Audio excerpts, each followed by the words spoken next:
Mi invitado hoy es Enrique Beltranena, presidente y fundador de Volaris. Enrique, un placer tenerte en Globo Economía. Bienvenido. Muchísimas gracias, José Antonio. Un gran gusto estar contigo y sobre todo con tu audiencia. Muchas gracias y gracias por ayudarnos en la próxima media hora a entender un poco cómo está el sector de las líneas aéreas en este periodo tan difícil, tan complicado de la pandemia. ¿Por dónde hay que empezar cuando se cuenta esta crisis absolutamente excepcional que estamos viviendo todo el mundo?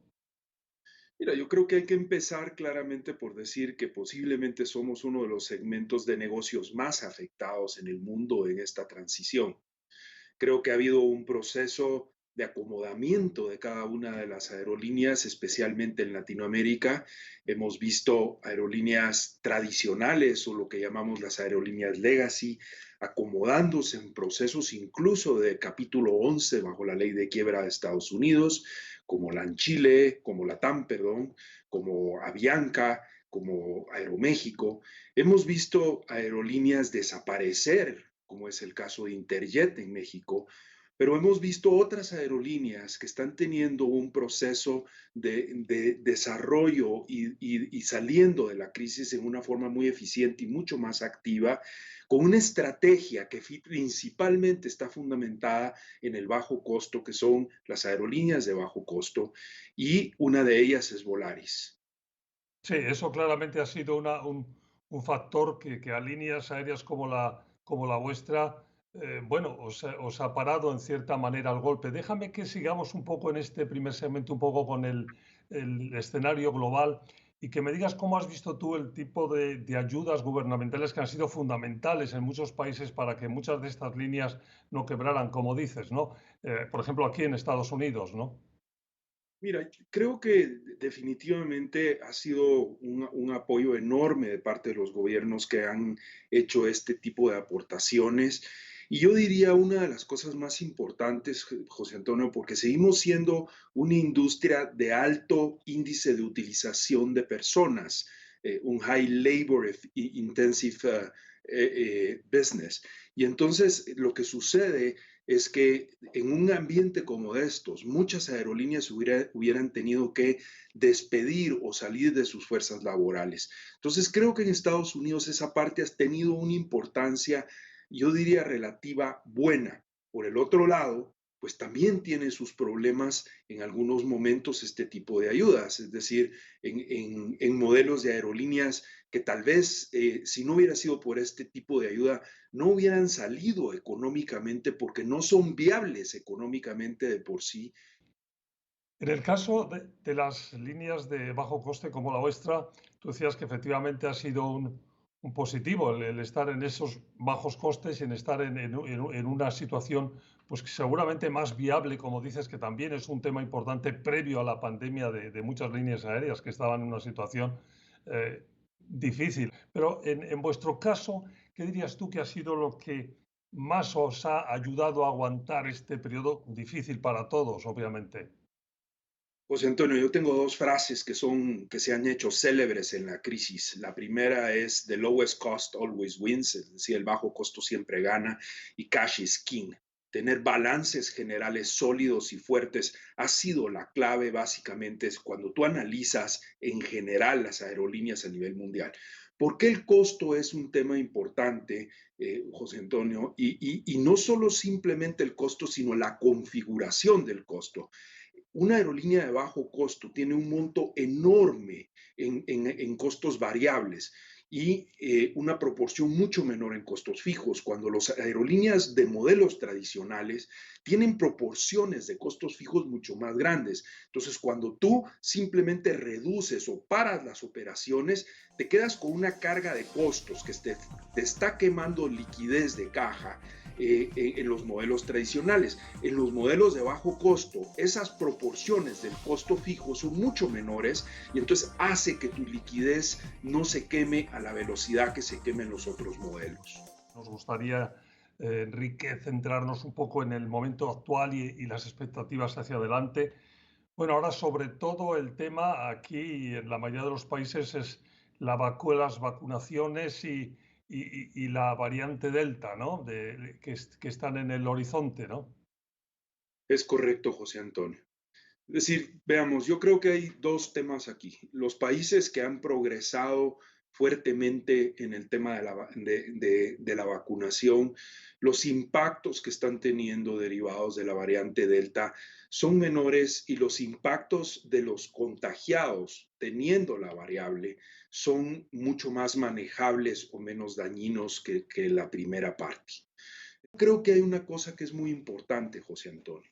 Es como ya la industria se está moviendo en general hacia una tendencia donde lo que vamos a pedir como requisitos es que las personas estén vacunadas o que las personas traigan pruebas de antígeno, que es la prueba que nos está ayudando para garantizarnos de que no exista contagio en el momento del ingreso a los países.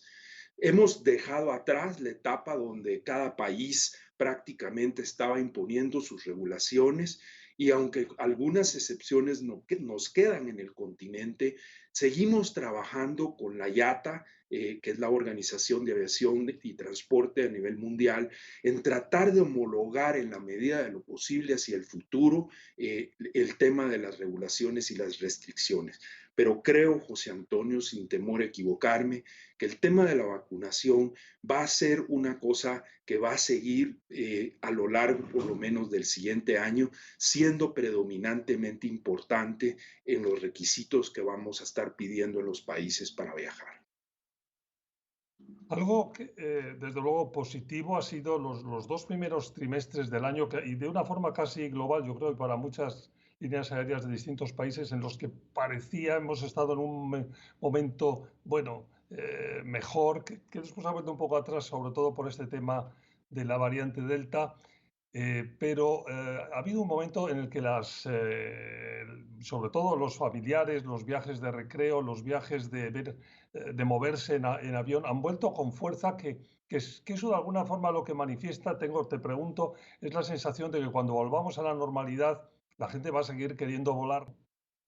Definitivamente, yo creo que el encerramiento, José Antonio, pues es una cosa que la puedes administrar hasta cierto punto y ha llegado pues ya a un cansancio, diría yo, de los pasajeros en general. Y entonces hace que los ramp-ups y la salida y el rearranque de las aerolíneas sea muchísimo más acelerado, uno. Creo que el segundo tema es la progresión de las vacunas, que ya lo tocamos.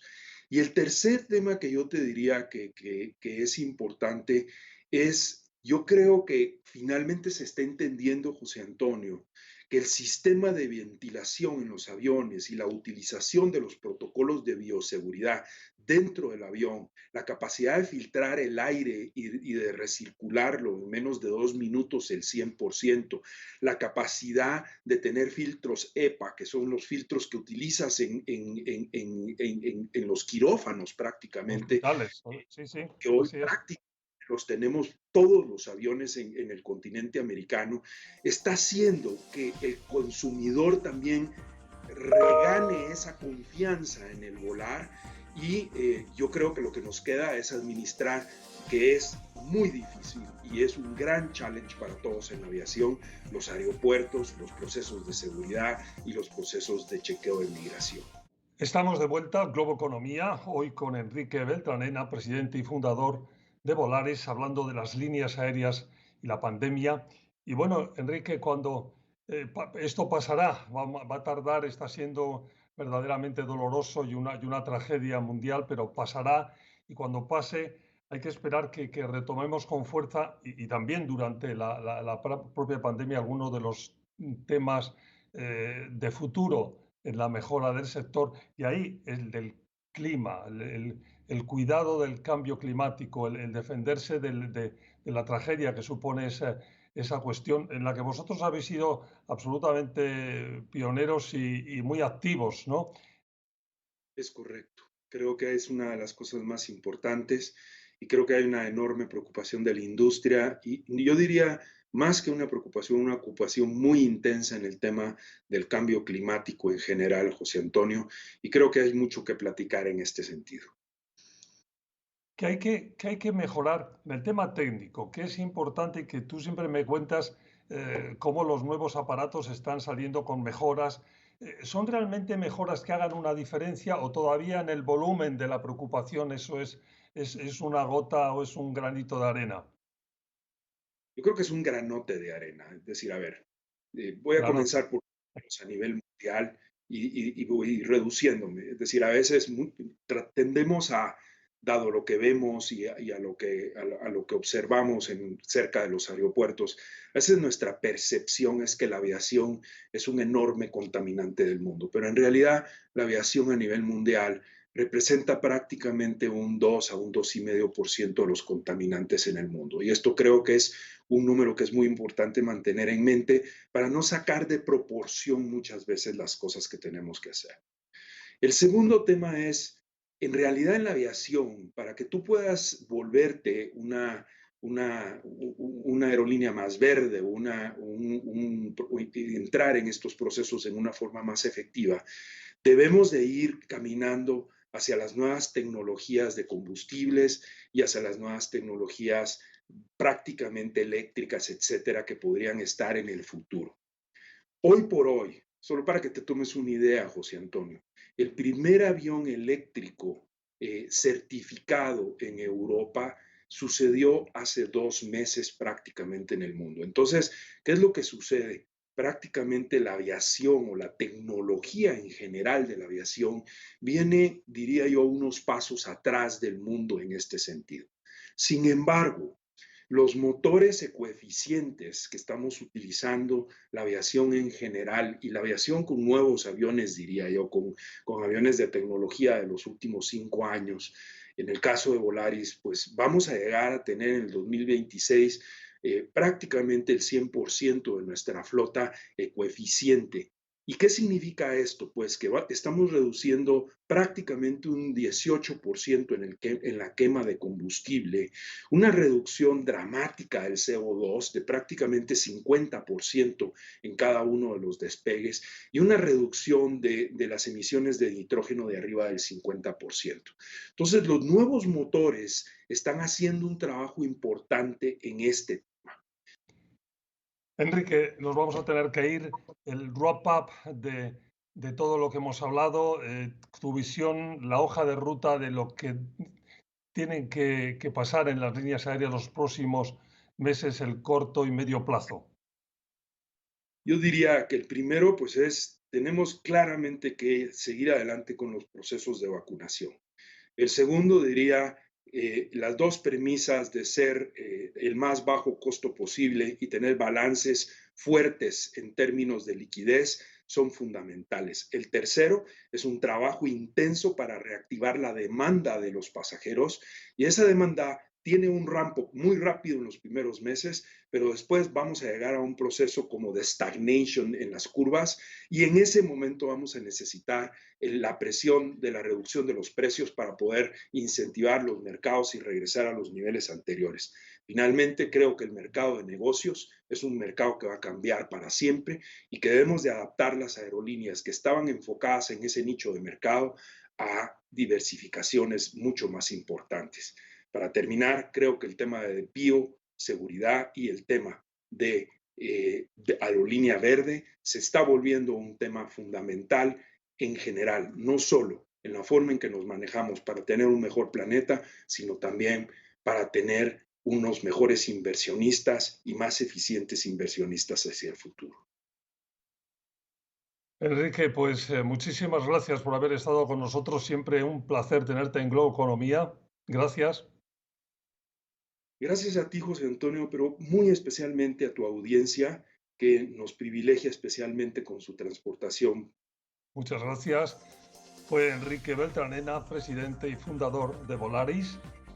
Y gracias, por supuesto, a ustedes por su atención. Les recuerdo que ahora, además de la versión estándar de Globo Economía, estamos en el podcast de Globo Economía que ustedes pueden oír cuando quieran, en cualquier momento del día, de la noche y donde quieran, en cualquier circunstancia, porque está en los principales proveedores de aplicaciones de podcast.